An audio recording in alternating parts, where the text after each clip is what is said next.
All right, we're recording.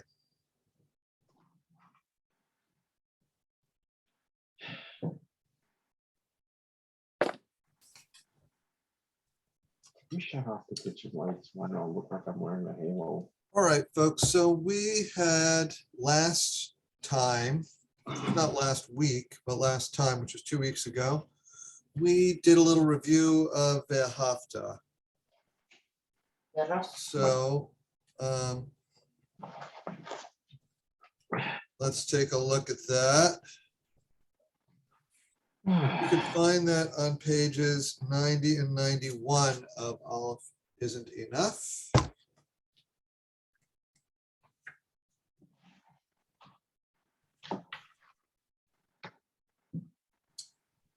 And I'll tell you what, let's just sort of warm up on it. I'm going to mute you all. And then I'm going to read it, and I invite you to read it with me. Okay. So let's mute all. Okay. So here we go. Bottom of page 90 in Aleph Isn't Enough, Ve'ahavta. I'm going to put on a kippah, actually. Not a mask, but a kippah.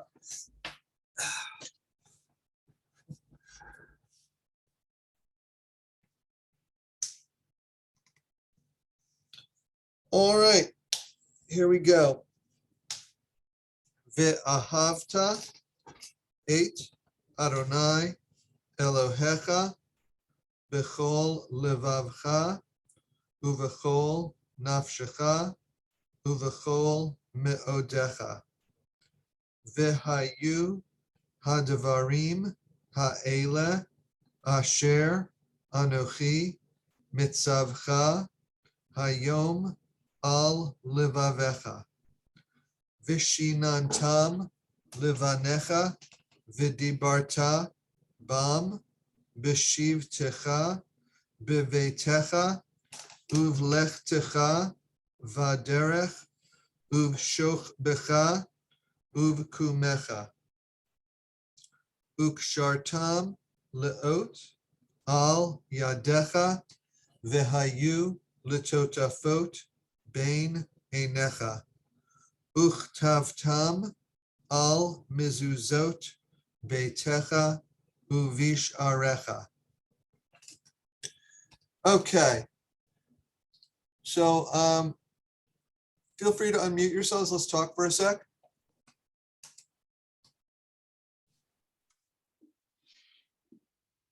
Ukatavtam. Ukatavtam. Is that what I said? No, I was just, Well, I have a Yes. problem with it too. The fourth I said line. uchatavtam. Ukatavtam. Yeah. Uchatavtam. I thought I said uchtavtam, but sometimes it just sort of the comes out a little bit. You know, so That just doesn't roll off the tongue. no. Oh, so Hey, the Mike, very- Mike, just like Shabbat doesn't roll off as easily as Shabbos, Right. but that's not even worth a battle. That's a done deal already for many, many years. Right. Okay. All right. So I've got a couple of questions for you all. Well, actually, let's each read a bit here. We've got 5 of us, and we've got 5 lines. So why don't you each read a line? Oh, wait a second. There's 4 of you. It's 5 is including me. Norm was here a minute ago. Oh, who? Norm. Norm, Yeah. Norm ran off because he was afraid you were going to make him talk. Yeah, he was afraid to read. All right, so why don't you read the first line, Mike? Ve'ahavta 8 Adonai Elohecha b'chol levavcha ובכל נפשך, ובכל מאודיך. Excellent. That was very good. Does anybody have any questions about the words on that line? All right, Natalie, next line.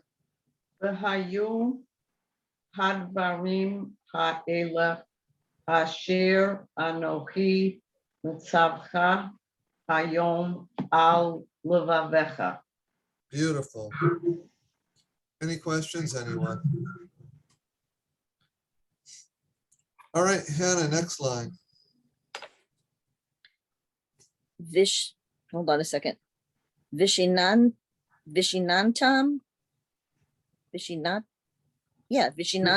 That's right. Liva necha. Vidibarta bam. Beshivtecha. Bevetecha. Uvleftecha vaderech. Uvshachbecha. So that one's the tricky one because you wouldn't know it from this, but that's an O. Uvshoch b'cha. Oh yeah, I've got a note there. Uvshochbecha. Uvkumecha. That's right. So Uvshoch b'cha. So yeah, that one you would not. There's no way for you to really know that unless if you were to look at it. I think we did this last time that we looked at it in Siddur Sim Shalom and it's marked there. If you look, say on page 112, you can see that it has that line with the dot there to signify that it's we lost Norm. the technical term is a kamatz katan. The name of that vowel with that looks like the T is kamatz. And katan is the O when it has the O sound. And there are grammatical reasons that are so complex that I don't understand them.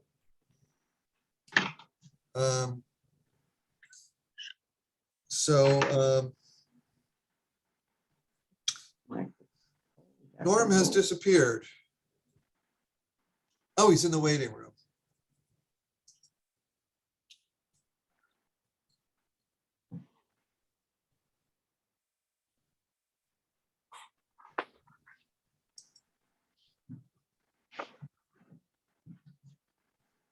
Okay, welcome back, Norm. Sorry, That's okay. You were having technical difficulties? my daughter called. She was Ah. returning my call and I couldn't get back in, so I had to sign out and come back in. Okay, no problem. Sorry. So, no problem. So we were just reading the Hafta out loud. I don't know how much you were here for that, but it's your turn. Okay, which line? So the fourth line, third word after the Sof Pasuk, that the two dots in the fourth line. Ukshatam laot al yadecha vechayu letotafot bein einecha. Good. Why don't you finish it up? Uktavtam al mizuzot beitecha uvisharecha. That's right. Good. So great job, everyone. I have a question for you all. Do you want in this class to go over how to sing these things, or do you just want to be able to read them? I think it's familiar, so that I think I know the 90% of the tune. I would think that probably you're not the only one. Whether you could do it alone is very different from whether you could do it with someone else leading it or in a group of people. True. But that you don't need to know it to the degree that you could do a solo. Norm? Well, I was going to say that there's some prayers like this one is using the trope. And then Correct. there are other prayers that we repeat very, very often. They're in the service that are not trope. It's more of the tunes. So, It's basically every other prayer. so aside from the question of why we do this particular prayer in trope, which we get to at your convenience, but I'm not interested in learning the trope at this part. I can mumble along with the rest of us, if someone else is leading in the trope. But I am interested in learning the tunes for the non-tropian prayers. Interesting. I Well, wouldn't mind learning them. when you're both of you, when you're saying learning the trope, I was not planning on teaching you all how to use trope for Torah reading. I was just planning on going over how this is sung with trope. This particular one? Yeah, I wasn't planning on teaching you like I teach, bar and bat mitzvah kids trope. That's fine. I'm happy with that. Like, unless if there's a lot of desire for it, but I don't think there is. That's a different class. That's a Torah reading class. That's when you're 12 years old.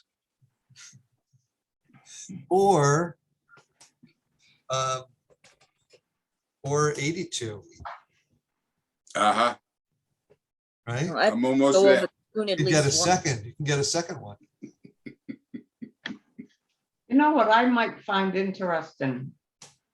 When we're singing in Kol Shalom, and there's reference to some prayers that are sung on Friday night and some others that you only do on Saturday morning. I would be interested to know when and why you do that at a certain time. Sure. Let's do like a very, very brief version of that right now. All right, a very brief. So,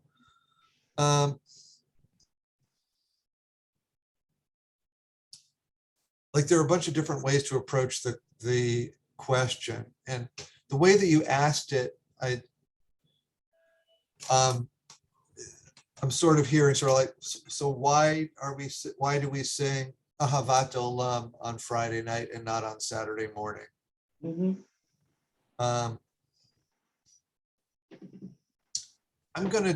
Maybe we'll get to that, but I want to answer in a much more general way of how the services, what is done in general in different kinds of services.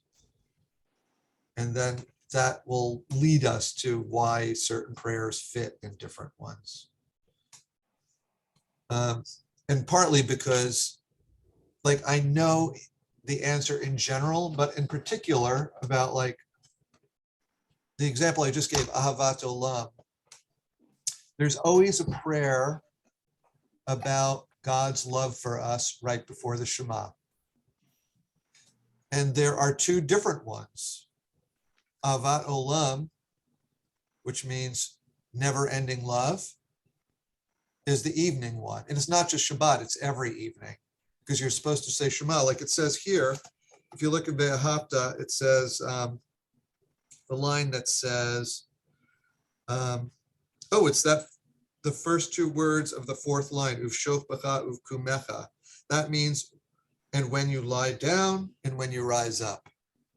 And that's where we get the mitzvah that Shema is supposed to be said, Uvshoch B'cha, when you lie down, in other words, in the evening, and Uvkumecha, when you rise up in the morning. So it's every morning and every evening. Or I should say, actually, every evening and every morning. It's not a Shabbat specific thing. So the rabbis said, well, we can't just have people just say Shema and Ve'ahavta with nothing lifting it up and getting us in the mood and ready. So they surrounded it with blessings.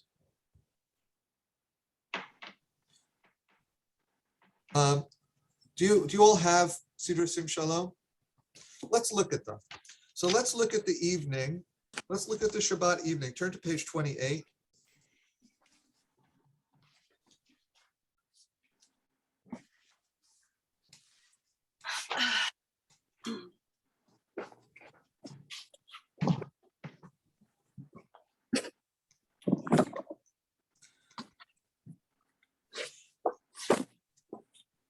So,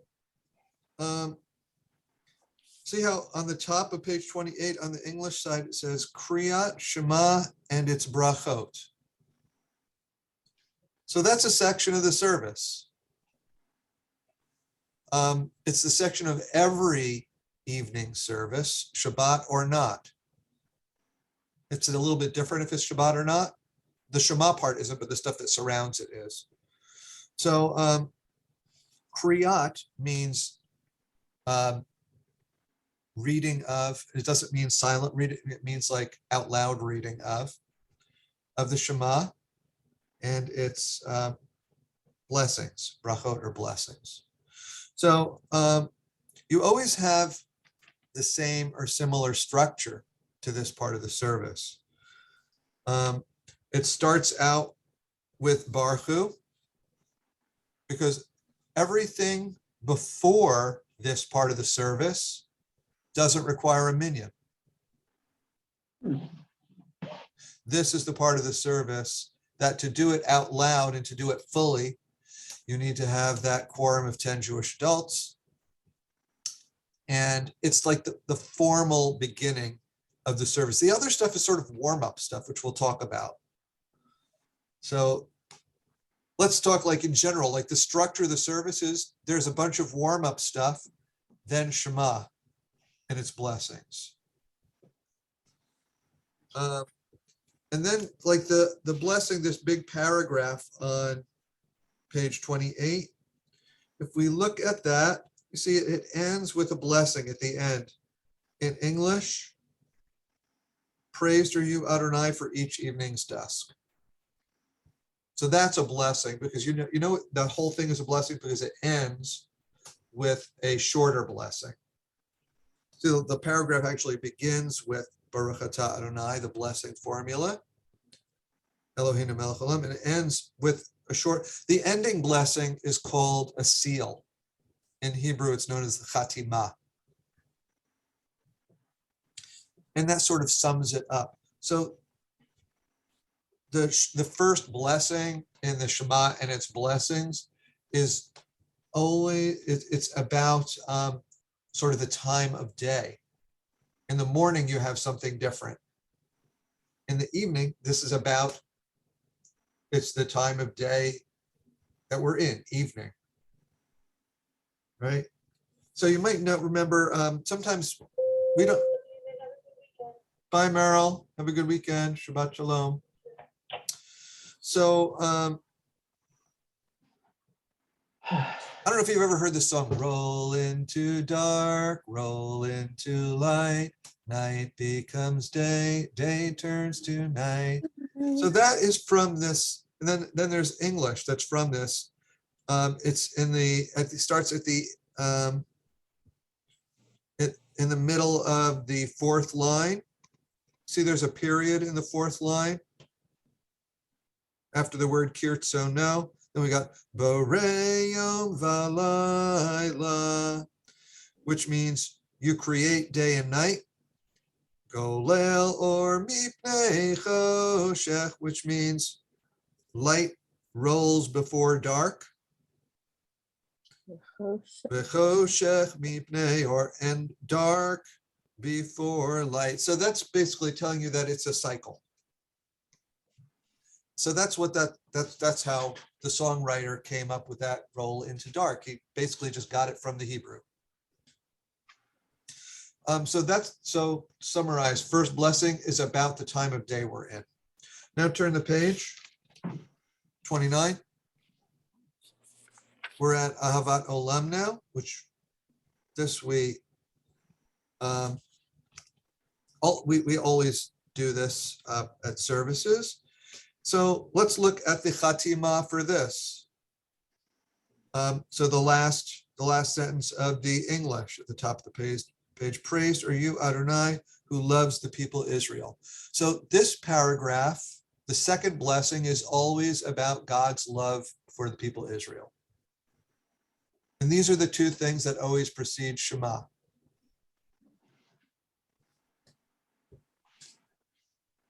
The love of God for the people Israel is always interpreted in this paragraph as being given through Torah and mitzvot? Yes, Norm. You're muted. Thought. Oh, you're was, not. Sorry. You were just thinking. It was a self-mute. I'm trying to collect my thoughts. I thought that when in the early stages of, I guess, the first portions of the Torah that we read, when God created everything, Yeah. I thought the imagery was he created night and then he created day. And I took that to mean that that's how we do Erev. That's where that came from, that our days begin the evening before. And then when we did the prayer on page, the full prayer on page 28, Yeah. the imagery is from day into night. And then on page 29, the second sentence is therefore. Wait. First of all, wait. First of all, show me where you see God starting with day. Oh, hold on. If you look on page 28, the English, Yeah. the second sentence, You open with wisdom the gates of dawn. right. And then design the day and then arrange the stars in the night. So the sequence is morning through evening. Now this is, So hold. it just struck me. What do It's you make certainly of not- these? What do you make of the phrase before that, though? Praised are you, Adonai, God, who rules your word, bringing the evening dusk. I don't see that as a contra. It's just a statement. Because the next thing is not saying, and then we roll into morning. Mhm. It's almost a statement. You bring the evening dusk, which is what he talks about. The very last line of that prayer, that whole last line of that paragraph, the last two is evening's dusk, which I think you talked about before. That last blessing, the short blessing, you gave it a name. I don't remember what it was. Chatima, the seal. Yeah. So I guess where I'm going, and it's certainly not that important, but on page 29, it starts when we lay down to sleep and when we rise. Again, I'm probably way too technical here and picked on something that doesn't exist. It's interesting. I'll need to think about it. I think I see your point. That sentence starts, you open with this in the gates of dawn, and then it goes toward night. And the same thing where it says in the English, Adonai Tzavaot, you create day and night. Rolling light away from darkness and darkness away from light. So it's interesting. I think it has sort of both in here. Like I sort of read it more like it starts with the dusk and then it goes into the day. But now, you know this much better than I do, for sure. But that song that you talked about before, rolling from day into night. Roll into dark, roll into light. Yeah, I That think. starts with dark. Yes, that was, and yet this seems to be the words that, like you said, that made the lyrics to that song, and they reverse it. Again, this is probably very insignificant, so let's move on if you don't mind. No, but hold on. Like if we look at this phrase in Hebrew, I'm not sure how the translation is, but I'm looking at the Hebrew. Starting with the last word on the fourth line, golel or mipnei choshech, rolling light from darkness. Okay, that works. That's talking about the coming of night. Because you're rolling the light away to reveal the darkness. And then it says, and then it rolls and the darkness from the light to reveal the light. So this is in the order of this creation story. That's what's interesting about the class. Does that make sense? I can't explain away your objection in that first sentence, though. Well, Obviously, we just have to discard Sim Shalom. It's all wrong. So, well, Every translation has its limitations. We know that, right? All right, so let's get back to the main point here. So first, a blessing that's about the time of day we're at, because we're fulfilling that mitzvah of uvshot b'cha uvkumecha, that you say Shema at night and when you lie down and then when you rise up. So first blessing is, are we lying down? Is it lying down time or rising up time? And giving thanks for God, keeping that cycle of day and night going, keeping the order of the universe going. All right, then we have God's love, which is always expressed through Torah and mitzvot in their explanation here. If we go back to Ahavat Olam, you might remember for Rock and Shabbat Eve, I sing an English version of this, Love That Never Ends. Come to Rock and Shabbat Eve and on a week from tomorrow, and you'll hear it. Life a lifelong friend, you have loved your people Israel. And then it goes into and so Adonai, our God, when we lie down and when we rise, we think of your laws, your Torah and mitzvot. That's what Shema is designed to do. It's designed to have us always being thinking about the Torah and the mitzvot. So those are the things that precede Shema. If you go to the next page, 30, there's Shema. With Be'ahavta. Then 31 is still technically part of Shema there. That's where the Lama and Tizkaru is that we sing. The after part, we have to go to page 32.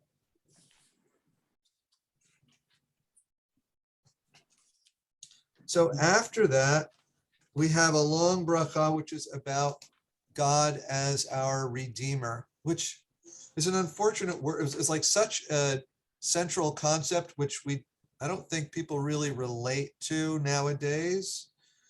It's nothing new. Like, it's not something, what is a Redeemer? It's like someone who saves someone, basically. It's a savior. It's a particular brand of savior of like rescuing someone who's held captive or otherwise in danger. So this is about God, that aspect of our relationship with God. That's always, there's always a paragraph about that includes Michamocha, because Michamocha is a prayer about being saved at the Red Sea.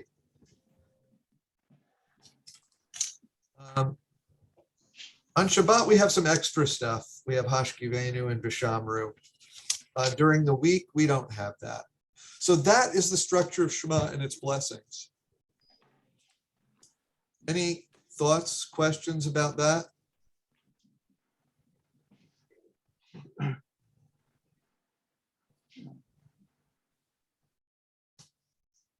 Well, I'll keep going then. We had said before Shema and its blessings, which is a really central part of the service, because that is the only part of the services that is a mitzvah written in the Torah. Everything else is, maybe it's a mitzvah, but the rabbis sort of deduced it loosely to like say other prayers. But Shema, it says right in the Torah, say this twice a day. So we've got our warm-ups before the Shema, which we'll go into more detail about what they are. We got Shema and its blessings, about time of day, God's love through the Torah, then Shema, and then God as our Savior. Then after that, what do we have? You can see if you turn to page 35, the Amidah. That's the other central part. There are two main pillars of morning and evening services, Shema and the Amidah. Everything else is gravy. Shema and Amidah are like the important. I'm not saying that other things like the sermon or the other important thing is Torah reading.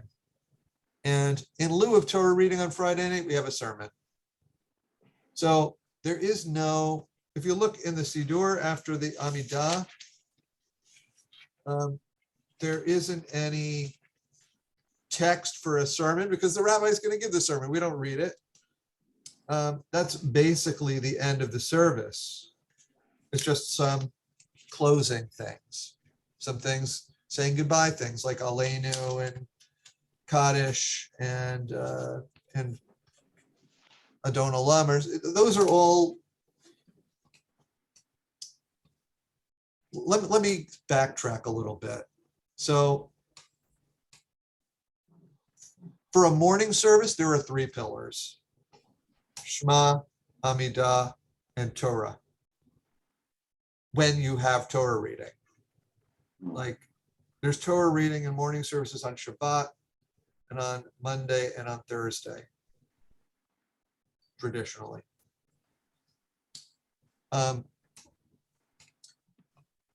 And in the evening services, it's Shema and the Amidah. So you might be saying like, well, what about Mourner's Kaddish? That's the most important thing. And that might be the most important thing on a personal level. That's also, that has a different kind of importance, I guess. It's because really that's only said when you're in mourning. When you're not in mourning, you don't need to say it at all. If you're in a service and no one is in mourning or having a yahrzeit, you could skip Mourner's Kaddish. So you only do it for the importance of the people who need to say it. Does that make sense? Do you want me to keep going or you want me to stop with this? You like this? Yeah. Okay. I find what you're doing now, David, to be absolutely fascinating. Okay. Great. So let's talk a little bit about what comes before. So to do this, let's super simplify. Let's go to, let me find where this is. I'm going to find a weekday evening service, and it's on page 281.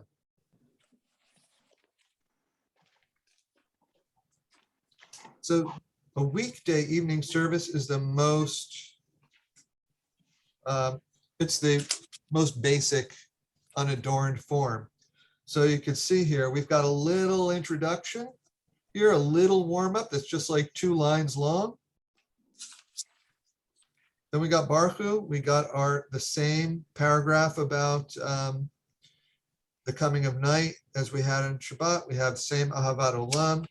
We got the same Shema, and we got the same, Shema and his blessings are the same.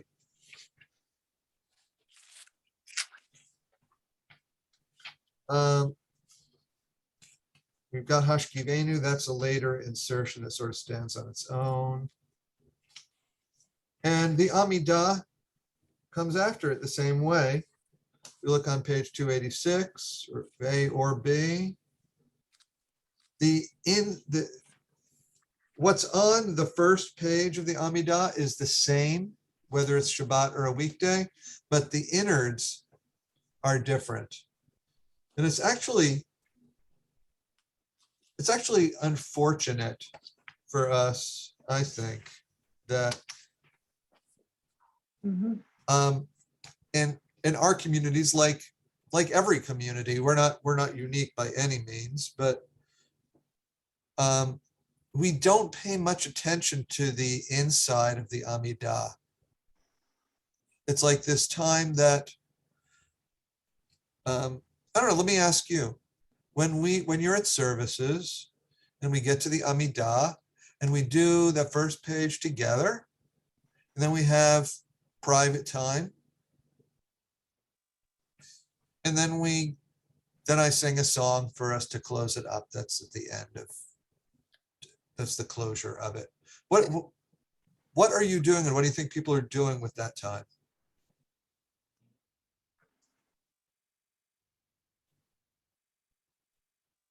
Hannah? Sometimes I read the English and sometimes I just sit and think. When you read the English, is it meaningful to you?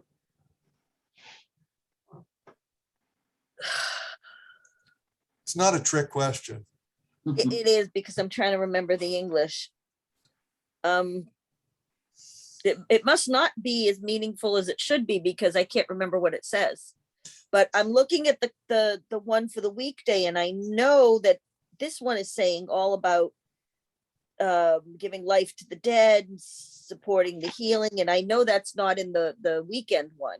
Well, on the first page is the same. It's the page after the first pages that are different. I'd remember that, I thought. So, did you have something to say on this, Norm? I was going to echo what Hannah just said. I typically read, and and there's a premium on time, because everybody's ready to go and they sit down if we're standing and stuff. And I've been the last man standing too often, so I try not to. But I'll read different pages or different paragraphs and try to get to the end of it, because otherwise I'm reading the same first page or so every time I go. So I try to balance it out. That's a good idea. Well, let me tell you why I just said that it's an unfortunate situation, because the weekday Amidah, the innards of it, are where real prayer happens. That's when it's called the bakashot, it's called the requests, where we're given the rabbi's best guess, I guess, of what are things worth asking God for. This is like, there's really almost nowhere else in the service where we're actually asking God for things, except the weekday Amidah inside. If you look at, page 287. Mhm. So we're just going to look at like the end of each paragraph in English. End of that long paragraph at the top of the page. Praised are you, Adonai, who graciously grants us intelligence. That's a paragraph where we're asking God for help with our thinking and understanding. Then the next one. David, can I Yes. interrupt a second? I have to leave for another meeting. Sure. I'm Natalie sorry. warned me. Okay. I hope it goes well, Mike. Mike. I don't think he heard you. That's okay. Then we've got the one that starts, bring us back, our teacher. Praised are you, Adonai, who welcomes repentance. That's our asking God for help with repentance. Then the next one after that, asking God for forgiveness. Next one after that, asking God for a redeemer. Next one after that, asking God for healing for us and for others. They're all paragraphs asking God for things, and you can substitute what you want to ask for. But the problem is, on Shabbat, we're supposed to give God the day off and not ask for so much. And so what we get instead is stuff about the gift of Shabbat, which is, it's lovely, but I don't think it's as directly impactful as these things and what we could substitute for them. Does that make sense? But, that's the way it is. It's like, we're not the only congregation, and it's not limited to the Reform world. Like in Orthodox circles, weekday minyan's a lot smaller and less davened than Shabbat as well. But yes, Norm? I never realized we were supposed to have Rachmanis for God, to give him a break on Saturdays. Yes. We're not supposed to ask for so many things. There are a few things we ask for. If we go back to the Shabbat Amidah, there's one on page 36. So let's look at that instead. So I'm on page 36. Page 36, it's all stuff about Shabbat. It's all just find favor in our Shabbat rest. In other words, appreciate our observance of Shabbat and being at temple and doing whatever else we do, accept the prayer of the people who do. So that's, it's not really asking for other kinds of things, with one exception. Page 38, Shalom Rav, which we sing sometimes. That's asking for something.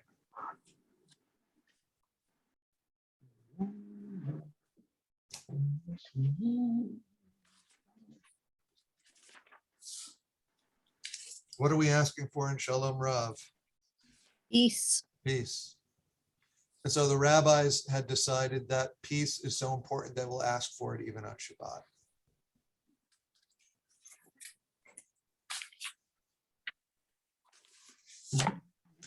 So there's a lot that we could do in this vein. Like, I sort of want to stop with this right now so we could do a couple other things, but the warm-ups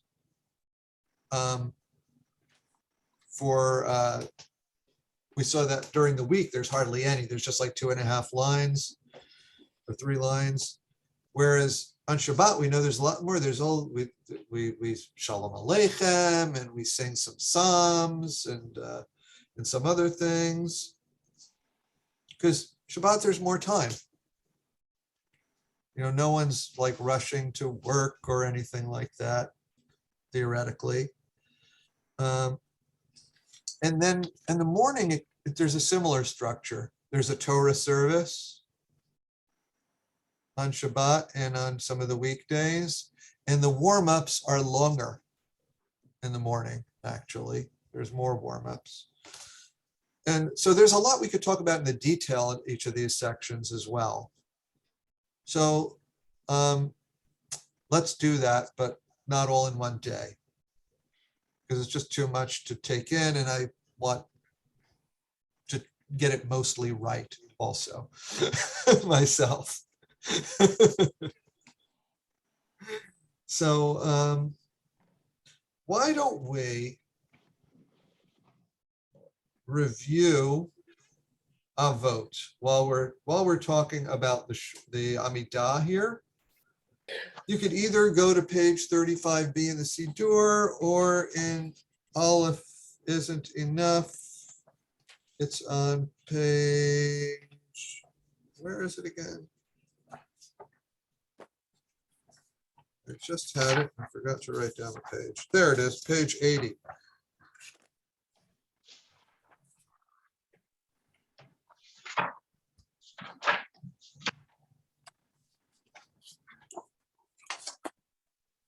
So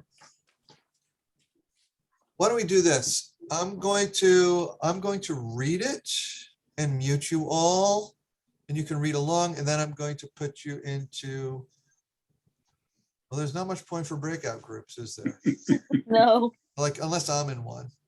We could do that way. All right, so I'm going to mute you first.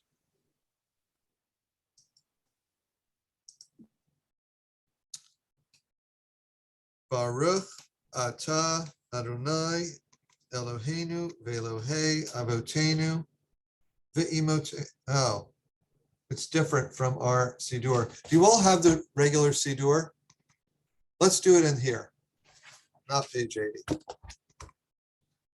So I'm going to start with Adonai Sfatai, actually. Adonai Sfatai Tiftach Ufi Yagid Tehilatecha. Baruch atah Adonai. Yes, you need to unmute yourself.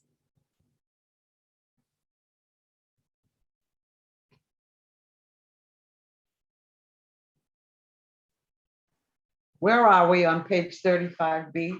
The very top, Okay, very top of the page, under the heading.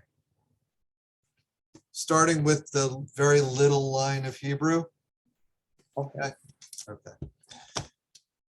Adonai Sifatai Tiftach Ufi Yagid Tehilatecha. Baruch atah Adonai Eloheinu ve'Elohei Avotenu Elohei Avraham, Elohei Yitzchak, Velohei Yaakov. Elohei Sarah, Elohei Rivka, Elohei Rachel, Velohei Leah. Ha'el, Hagadol, Hagibor, Vehanora, El Elyon. Gomel Chesadim Tovim, Vikonei Hakol, Vizocher Chasdei Avot, Umevi Goel Livnei V'nehem Lema'an Shemo Be'ahava. We're going to skip the two little lines that says on Shabbat Shuvah, because that's only done once a year on Shabbat Shuvah, which happens to be a service that I don't go to at TCS. Norm leads that one. So Norm, I hope you've been reading these lines, and if not, you don't have to say, just do it in the future. No, it was funny when I was preparing it. I saw, I never knew where Zachreinu L'chaim was. And all of a sudden it's right there. So yeah. Oh, excellent. So we'll skip those. Shabbat Shuvah. Melech, Ozer, Ufoked, Umoshia, Umagen, Baruch Atah Adonai, Magen, Abraham, Ufoked, Sarah. So now unmute and let's each read some. So will you start, Hannah, read the first line and a half up until Yaakov. Baruch atah Adonai Eloheinu Vailohe Velohe. Velohe Yeah, Avotenu Elohe Avraham Elohe Yitzchak. Is that where you wanted me to stop? no, two more words. Velohe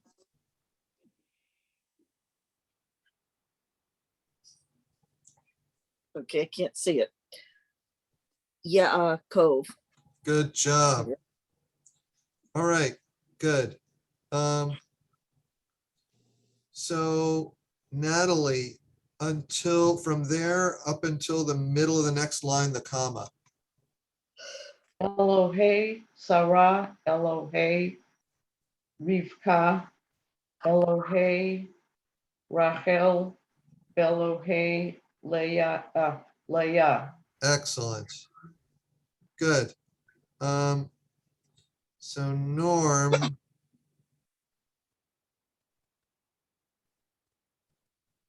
why don't you do from there, from Ha'el up until Hakol, the third to last word in the next line. Ha'el, Hagadol, Hagibor, V'hanora, El Elyon, Gomel, Hasadim, Tovim, V'konei Hakol. Excellent.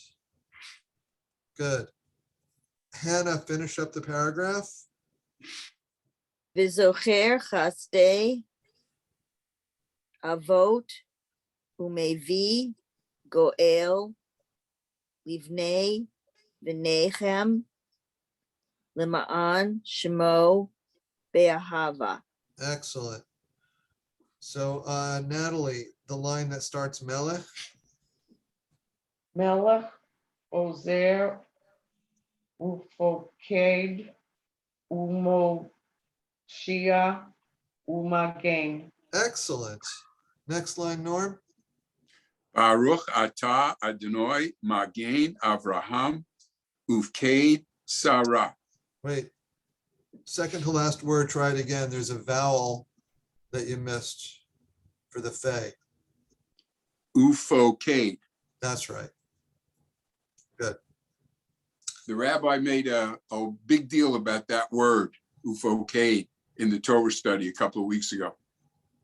Can you tell us about it? No, I was hoping Hannah could. I don't think I heard that one.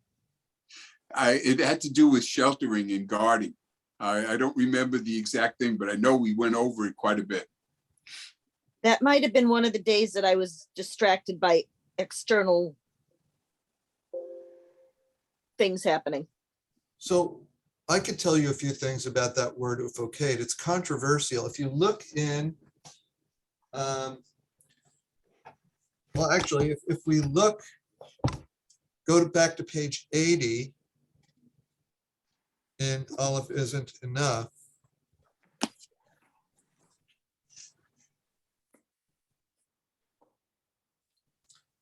See the paragraph with Avot? Second to last word of the paragraph. What's the word? Vizrat. Ve'ezrat. It's a different one. Excuse me, what page are you on? Page 80.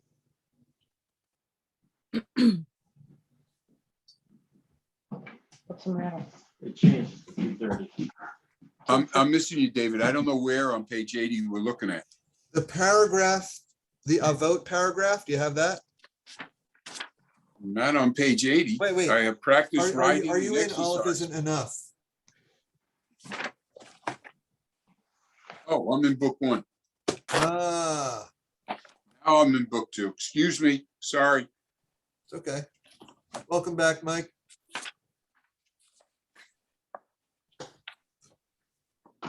The Ezrat.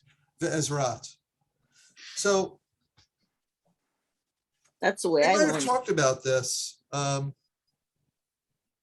So Ezrat, if you look in the English, means help of or helper of Sarah. And if we look back in Siddur Sim Shalom, the translation of Ufoked Sarah, guardian of Sarah. But why do you think they're different? Why do you think it might be possible that there are differences here? I'm going to give you more hints because we don't have forever here. So how old do you think the idea is of putting the imahot, the mothers, in the Amidah? Pretty recent. It's very recent. I think it's from the 60s probably, or 70s. Probably the 70s. So, not that there aren't divergences in traditional Siddurim. The Ashkenazic Siddur has differences from Sephardic Siddurim. But come the 70s and people got the idea, we don't like the idea of just saying the male ancestors. We want to also say the female ancestors. People had different ideas of how to do it.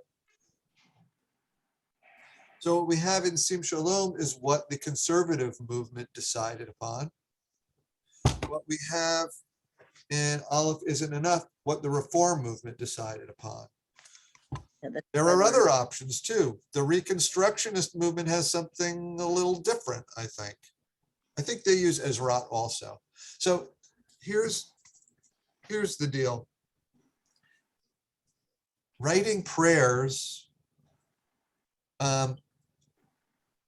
prayer writers traditionally, and so modern prayer writers to follow in their footsteps, try to avoid whenever possible just making stuff up out of thin air. They try whenever possible to root it in the Tanakh, the Torah or the prophets or the writings, or in something the rabbis said in the Talmud or Midrash, rather than just, we like this idea, I'm making it up. They try to give it a foundation that's old. And so, the thing before Ufokes or its Magain Avraham, that's from a phrase in the Torah. And so they said, let's find a phrase for Sarah. And what they found is Foked Sarah. Problem is, Foked, that word Foked is a verb that has sometimes positive connotations and sometimes negative connotations. It means really someone, it translates here guardian, but my understanding is that it means remembering with an action. And that could be remembering with an action of something good, or remembering that you sinned and remembering to punish you. The word is used both ways in the Torah. The good way for Sarah is connected to remembering that Sarah was barren and letting her miraculously get pregnant and give birth to Isaac. That's where they get Foked Sarah. But the word is also used as far as punishment. I could show that to you another time. I don't have it at my fingertips because I wasn't expecting to talk about this today. But you know that on the high holy days when we sing Adonai, Adonai, or this year I sang Adonai, Adonai, that's God's attributes.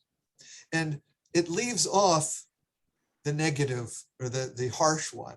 That what we sing is all the pretty ones.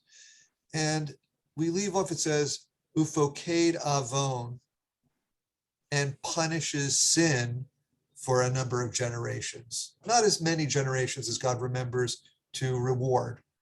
So that was seen as a good thing, that God remembers to reward longer than God remembers to punish. But we leave that off when we sing about it anyway. So that's an example of Foked used in that way. So anyway, the conservative movement knew about this and they decided we're going with it anyway. For Sarah, it has a positive connotation. The other movements did not like the possibility of the negative connotation, so they substituted it with Ezrat, which doesn't have a biblical root, because that just purely means help. It's purely positive, and it has the meaning that they want. And that's how they came up with these two different ways of going. The end. So for homework, I don't think any of you particularly need it, but maybe some of the folks who aren't here do. I would practice Avot or review whatever else you want. And we'll start doing something else new next time, and we'll do more about the structure of the service as well. Sounds good. All right, so I hope you all have a lovely week. If anyone wants to convince me not to have class next week because it's Veterans Day, I'm open to being convinced, but I was planning on it. All right, well, I hope you have a great week. You too, David. Thank you. Thanks. Thank Bye. you. Bye, everyone. Bye. Does, I just want to double check, does, Rock and Shabbat service start at 6:30? Yes, Okay, good. That's a week from tomorrow? yeah. I have to talk to Dwayne though, because we have to do a sound check. I have to talk with him about how early he could get there. Yeah, go on. Well, I know he has, this is the reason I was asking, because in our joint calendar, he had 6 o'clock. That And was I got a little confused, so well, he does need to be there early. he needs to be there early, but I got confused as what time the service was, and I told poor Annie that we might be late for the service, so then I straightened it out with her this morning. We're good. You know, Okay. she's gonna Uber over to my office, and then we're